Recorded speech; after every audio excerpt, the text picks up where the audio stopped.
आप स्वतः कभी धर्म ज्ञानी न बन सकें, आप कभी चेतनावान न बन सकें, आप कभी धर्मवान न बन सकें। केवल आपकी परेशानियां हो, समस्याएं हों, आप उनके चरणों पे चढ़ोतरी चढ़ाते रहें और उस समस्याओं के निदान को आपको आशीर्वाद देते रहेंगे। इसी परंपरा से आप साधना पथ से भटकते चले गए।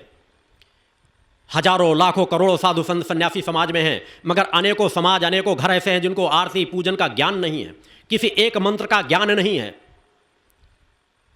यह पतन उस परंपरा से लगातार होता चला गया कि जो धर्म के ठेकेदार थे उन्होंने धर्म के स्वरूप को भटका कर रख दिया। धर्म क्या है उस पर गहराई से कभी शोध नहीं किया। अगर हम धर्माधिकारी हैं, अगर हम अपने आगे ब्रह्म ऋषि लगाते हैं, तो ब्रह्म ऋषि का तात्पर्य क्या होता है? ब्रह्म ज्ञानी। ब्रह्म इस प्रकृति को की रचनाकार को कहते हैं, और उसकी रचना के रहस्यों को यदि हम ना समझ सकें, और जो अज्ञानी अपने आत्मा की रहस्यों को न समझता होगा, जिसने अपने समस्त चक्रों को न समझा होगा, जिसने सातों चक्रों को जागृत ना किया होगा, मैं कह रहा हूं यदि वह अपने आगे ब्रह्म ऋषि शब्द संबोधित करता है तो वह अधर्मी है, अन्यायी है। क्योंकि हम प्रकृति सत्ता का अपमान करते हैं। हम कहीं पर भी अगर अपने आगे ऋषि शब्द जोड़ देते हैं तो ऋषि पूर्णत्व का प्रतीक होता है, चैतन्यता का प्रतीक होता है, सत्य का प्रतीक होता है। मगर इन शब्दों को, मैंने बार बार कहा, शब्दों का उपयोग होता गया, मगर शब्दों की गहराई उनके अंदर नहीं रही। दान शब्द, अनेकों धर्माचार्यों को देखते होंगे, अनेकों के सामने ब्रह्म ऋषि, अनेकों के सामने योग ऋषि, अनेकों के सामने क्या क्या लिखा होगा। आप कहेंगे गुरुजी आपके सामने भी योग ऋषि ब्रह्म ऋषि लिखा रहता है। तो मैंने कहा हाँ, मेरे शिष्य मेरे सामने आगे पीछे लगाते हैं, अगर ना भी लगाए तो मुझे कोई आपत्ति नहीं, मगर मेरे लिए ब्रह्म ऋषि शब्द भी छोटा है।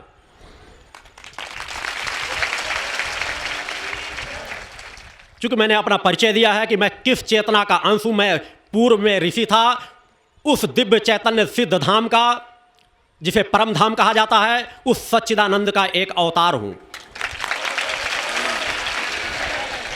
जो ऋषित्व का जीवन जीते हैं। वर्तमान में भी मैं ऋषित्व का जीवन जीता हूं। मैं किसी देवता का अवतार नहीं हूं, किसी देव पुरुष का अवतारी पुरुष नहीं हूं। मैं तपस्वी था, तपस्वी हूं और तपस्वी रहूंगा। अगर मेरे सामने ये शब्द लगते हैं तो मैंने समाज को चुनौती और चैलेंज भी दिया है कि विश्व स्तर का एक आयोजन कराया जाए और उसमें देखा जाए कि किसके सातों चक्र जागृत हैं, किसकी शरीर की चैतन्यता है, किसका जीवन विषय विकारों से परे है। उसके सामने ऐसी परिस्थितियां क्रिएट की जाएं, ऐसा वातावरण डाला जाए। विज्ञान के पास वो मशीनें हैं कि बहुत कुछ परीक्षण कर सकती है कि शरीर के अंदर स्थिरता, शांति, चैतन्यता, या वह जो संदेश दे रहा है वह कहीं ऐसा तो नहीं, ऊपरी सतही तो नहीं है, कहीं झूठ तो नहीं बोल रहा। तेलगी वाला प्रकरण आप लोगों ने टीवी में देखा होगा। हजारों तेलगी धर्माचार्य बने बैठे हैं। वो केवल एक तेलगी स्टाम्प घोटाले वाले नहीं, यहां तो धर्म का घोटाला हो रहा है। मगर विडंबना है, उस तेलगी को तो अरेस्ट किया जा सकता है, मगर धर्म के नाम पे चाहे जितना लूटते रहो, धर्म के नाम से समाज को चाहे जितना आप गुमराह करते रहो, कोई दफाएं उनके ऊपर नहीं है। होना चाहिए। मेरा कहना है कि उससे बड़ा समाज को, जो लाखों लाखों समाज को गुमराह कर रहे हैं, लाखों लाखों समाज को खाई की ओर भेज रहे हैं, उन पर कहीं ना कहीं किसी न किसी बिंदु पर विचार होना चाहिए कि हजारों अपने आप को परमहंस, योगी राज, आने को नाना प्रकार संबोधित करते हैं, तो सत्य क्या है? सत्य किसके पास है? लाखों लोगों का, समाज का पैसा बर्बाद करते हैं, समय बर्बाद करते हैं, उनको क्या वह चेतना दे पाते हैं? मैं ये नहीं कह रहा कि अनेकों समाज में साधु संत सन्यासी वर्तमान में नहीं है, मगर मैंने कहा कि अगर उनको तलाशा जाए तो शायद हाथों की उंगलियों के पोरों में उनकी गिनती आ जाएगी। मात्र चंद्र गिने चुने लोग होंगे, हर काल में रहते हैं। मगर उसी तरह अगर लाखों में एक दो मिले और लाखों समाज को केवल भटका रहे हों, तो उसमें कहीं ना कहीं समाज को सचेत अवश्य होना पड़ेगा। कहीं ना कहीं एक न एक ऐसा क्रम उपस्थित जरूर करना पड़ेगा। मैं अहंकार के वशीभूत होकर कभी नहीं कहता, चुनौती अहंकार के वशीभूत नहीं देता।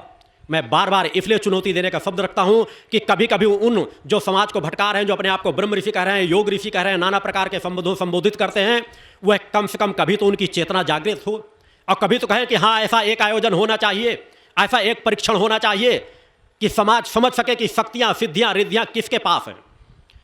कौन योगी कहलाने का अधिकारी है, कौन ब्रह्म ऋषि कहलाने का अधिकारी है, कौन साधु कहलाने का अधिकारी है, कौन संत कहलाने का अधिकारी है, इसका परीक्षण तो होना ही चाहिए। आज सब जगह भटकाया जा रहा है। योग के नाम पे बड़ी बड़ी दुकानें चल रही हैं, सभी रोगों को मुक्त कर देने का दावा किया जा रहा है, मगर उस दावे के पीछे कितनी बड़ी बड़ी आयुर्वेद की फैक्ट्रियां चल रही हैं। एक एक शिविरों में 2-2, 3-3 ट्रक आयुर्वेद की दवाएं खपा दी जाती हैं और कहा जाता है कि योग के माध्यम से हम ये सब लाभ देते चले जा रहे हैं। अगर योग के माध्यम से जो कहो वह करो, अगर योग के माध्यम से समस्त बीमारियां दूर करने का दावा करते हो तो फिर आयुर्वेद के इतने बड़े औषधालय बनाने की आवश्यकता नहीं है। फिर सरकार से कहने की जरूरत नहीं कि आयुर्वेद का और बजट बढ़ाया जाना चाहिए। काम करने वाले स्वतः सुसंस्कृत हैं, उनको स्वतः पूर्ण विश्वास नहीं कि योग से सभी बीमारियों को दूर किया जा सकता है। निश्चित रूप से मेरे द्वारा भी कहा जाता है कि योग से आरोग्यता की प्राप्ति होती है। योगी 90% बीमारियों से सदैव मुक्त रहता है। मगर योग का मूल रहस्य क्या है? योग की पूर्णता क्या है? क्या शरीर की बीमारियां ही दूर करना? योग का तात्पर्य है जोड़ना, स्थूल को सूक्ष्म से, सूक्ष्म को कारण शरीर से, आत्मा को परम सत्ता से। और जब हम सत्य के मार्ग पर चलेंगे हमारा शरीर स्वतः स्वस्थ स्वाभाविक होगा। मैं आयुर्वेद की भी बुराई नहीं करता। आयुर्वेद जब से यह सृष्टि की रचना हुई तब से आयुर्वेद चला आ रहा है, मगर कम से कम समाज को स्लो पॉइजन तो न दो कि कहो कुछ और करो कुछ दूसरा। भोजन सबको अच्छा लगता है, अगर कहो कि हम भंडारे दे रहे हैं मगर भंडारों में अगर मीठा जहर मिलाए हो आज नहीं तो कल उसका असर पड़ेगा जाकर के।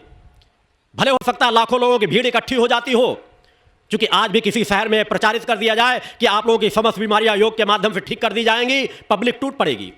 क्योंकि मेरा मानना है कि 100 व्यक्ति में 90% बीमार किसी न किसी बीमारी से बीमार होंगे, ग्रसित होंगे बेचारे। इन योग शिविर जिस प्रकार के लगाए जाते हैं, जिस तरह से प्रचारित किया जाता है, इन योग शिविरों के माध्यम से उनकी भावनाओं का दोहन किया जाता है। लाभ 100 में 10 या 20 को मिलता, चूंकि लाभ निश्चित मिलेगा। योग कोई नकारा चीज नहीं है। योग के अगर कुछ क्रम अपनाए जाएंगे उनका लाभ निश्चित रूप से मिलेगा। मगर बेचारे जो नाना प्रकार के जो परिवार अपने पहले चीज इलाज करा करा के थक चुके होते हैं, वो अभी कोई जेवर गहन रख करके उन शिविरों में पहुंचता है और शिविर शुल्क लिया जाता है। योग ऋषियों मुनियों की वह परंपरा की वह विद्या जिसे निःशुल्क दान दिया जाना चाहिए, निःशुल्क समाज को दिया जाना चाहिए, उन शिविरों के शिविर शुल्क लगाए जाते हैं। आगे वही बैठ सकता है जो ज्यादा पैसा दे, पीछे वही बैठ सकता है जो गरीब हो। उन शिविरों में भी गरीबों का मजाक उड़ाया जाता है। एक व्यवस्था होनी चाहिए संभाव से, यहां भी व्यवस्था होती है। अगर आगे चंद लोगों को बैठने के अलाउ किया जाता है तो या तो कार्यकर्ता होंगे या तो निश्चित समाज में, चूंकि मैंने बार कहा मैं समाज की मर्यादाओं का उल्लंघन कभी नहीं करता।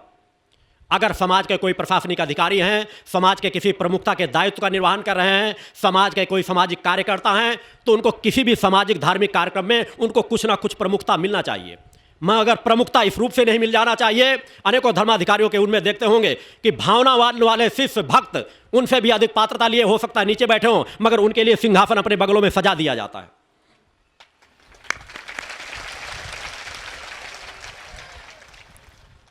अच्छे अच्छे सोफा सेट पड़े होंगे, बढ़िया उनको स्वागत करके बैठाला जाता है, उनका माल्यार्पण कराया जा रहा है। क्या यही धर्म का मार्ग है? क्या यही ऋषियों मुनियों की परंपरा है? पहले ऋषियों मुनियों की परंपरा में पहले भी था कि पात्रता के आधार पर अपने नजदीक आसन देते थे। उन कथावाचकों जो कथा सुनाते रहते हैं, नाना प्रकार की स्थिति करते रहते, कहीं ना कहीं उल्लेख बीच बीच में आता होगा कि जब कोई उनके नजदीक जाता था तो उसकी पात्रता का आंकलन करके उसको अपने नजदीक बैठालते थे। मगर आज उन संस्थाओं में, अनेकों संस्थाओं में देखें, जो जितना बड़ा भ्रष्टाचारी होगा, जितना बड़ा बेईमान होगा, जितना बड़ा लुटेरा होगा, वह उतना ही बड़ा स्वागत पाता होगा। उसके लिए आप लोग कहेंगे तालियां बजाओ इनके लिए। आप मेरे कहने पे ही तालियां बजाने लगे। इसी तरह वह आप लोगों से तालियां बजवाते हैं। किसी ने 11 लाख का दान दे दिया, इनके लिए तालियां बजाओ। यह समाज के बीच हो रहा है। समाज का हम कहते हैं उद्धार कर देंगे।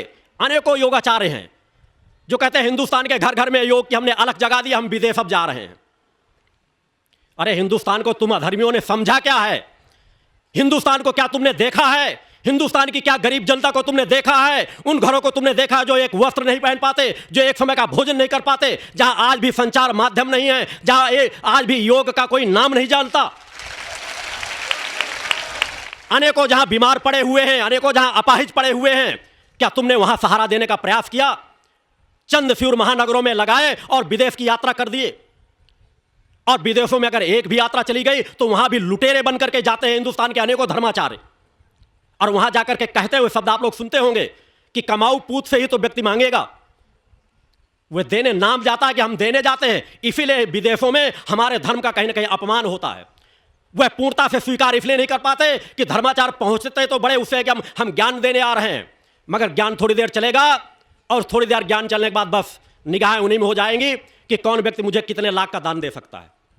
हो सकता है टीवी का कार्यक्रमों में उतना चूंकि काट दिया जाता हो मैटर, मगर अधिकांश जगह वही कि आप दान दें, हमारे सदस्य बन जाए, ऐसा कर दें, वैसा कर दें, आप करोड़ों का दान दे दें, हम ऐसी बड़ी संस्था बहुत बड़ी डालते चले जा रहे हैं, हम बहुत बड़ा योग का ऐसा वो बनवाने जा रहे हैं, करोड़ों रुपए योग के नाम पे समेट लिए जाएंगे और बड़े बड़े आयुर्वेद के संस्थान बन जाएंगे। देखते होंगे सीरियलों में बड़ी बड़ी योग पीठों का उद्घाटन का प्रचारित किया जाता है, मगर जब आप देखते होंगे तो वहां योग की जगह बस वही आयुर्वेद की निर्माण करने वाली मशीनें दिखाई जाती हैं।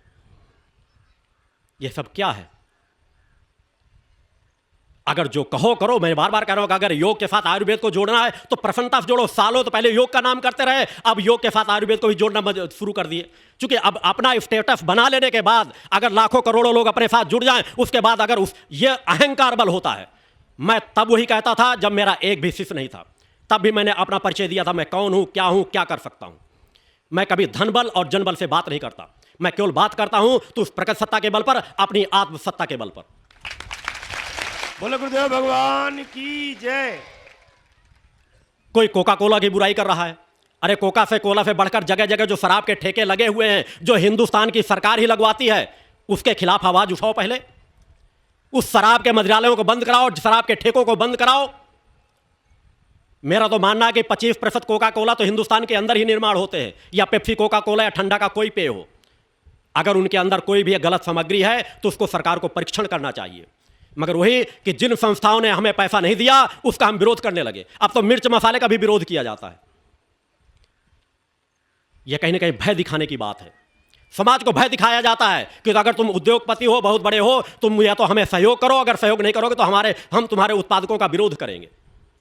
अरे एक मजदूर यदि वह मिर्च और नमक का सेवन नहीं करेगा तो वह जो 8-8 घंटे पसीना बहाता है वह 2 घंटे में आकर के बिस्तर पकड़ लेगा। मैं कहता हूं अधिकता नहीं होनी चाहिए, सीमित दायरे में मिर्च मसाले का उपयोग करो। मिर्च मसाला बुरे में अधिकता ना हो इस चीज की। इस तरह के अनेकों प्रकार की भ्रांतियां समाज के अंदर पैदा की जा रही हैं। ये एक दो की बात नहीं मैं कह रहा हूं अनेकों लोगों की बात कह रहा हूं। और जहां मैं दान और धर्म की बात कह रहा था, कोई ब्रह्म ऋषि अपने आप को कोई कह रहा मैं कर रहा हूं, आप कर्जदार है, केवल मेरे पास आ जाए, मैं ऐसा बीज मंत्र आपको दे रहा हूं कि आप बीज मंत्र का जाप करेंगे, बस 11 दिन जाप कर लीजिए, आप कर्ज से मुक्त हो जाएंगे। बड़े बड़े कार्यक्रम आप सीरियलों में देखते होंगे।